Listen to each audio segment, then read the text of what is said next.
Hi friends, today మన recipe వచ్చి carrot and egg fry. Carrot అయితే మనం చిన్న స్లైసెస్ కట్ చేసేసుకోవాలి అండ్ 1 ఆనియన్ చిన్న స్లైసెస్ కట్ చేసుకోవాలి. పచ్చిమిర్చి ఒక 2 తీసుకోవాలి. నేనైతే 3 ఎగ్స్ తీసుకున్నాను. 4 స్పూన్స్ ఆఫ్ ఆయిల్ వేసేసి పచ్చిమిర్చి వేసేసి అండ్ ఆనియన్ కూడా మనం యాడ్ చేసుకొని ఒక 30% మనం కుక్ అయ్యేటట్లు మనం చూసుకోవాలి.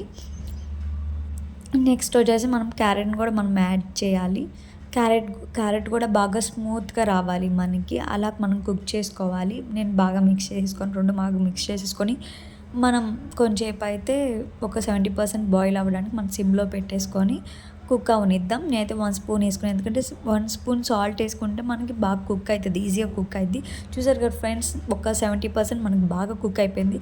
సిమ్లో పెట్టేసి ఒక 10 మినిట్స్ మీరు వదిలేయండి. చాలా ఈజీగా మనకి చాలా బాగా ఫాస్ట్గా కుక్ అవుతుంది. అండ్ సాల్ట్ యాడ్ చేస్తే మనకి ఈజీగా కుక్ అవుతుంది. అయిపోయిన తర్వాత అండ్ ఒక ఎల్లుల్లిపాయ తీసుకొని బాగా మనం కచ్చాపచ్చాగా స్మాష్ చేసుకొని మనం యాడ్ చేసుకుంటే మనకి ఎగ్ స్మెల్ అనేది మనకి రాదు. చాలా టేస్ట్గా చాలా బాగుంటుంది.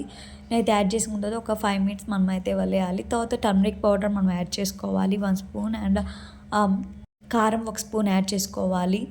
అండ్ దాంట్లో గరం మసాలా అండ్ ధనియా పౌడర్ మనం యాడ్ చేసుకోవాలి. టేస్ట్ బాగుంటుంది అండ్ మనకి ఎగ్ స్మెల్ అనేది రాదు. అండ్ కరివేపాకు మనం కొంచెం యాడ్ చేసుకోవాలి, టేస్ట్ బాగుంటుంది. నేనైతే ఇప్పుడు 3 ఎగ్స్ని ఇంకా కొట్టేస్తున్నాను. మనకు బాగా కుక్ అయిపోయిందిగా, మనం అంత స్మాష్ చేసేటట్లు మనం చేయకూడదు. జస్ట్ ఈ నార్మల్గా అలా కలిస్తే చాలు. చూసారు కదా ఫ్రెండ్స్, నేను ఎలా చేస్తున్నానో అలా చేస్తే చాలు.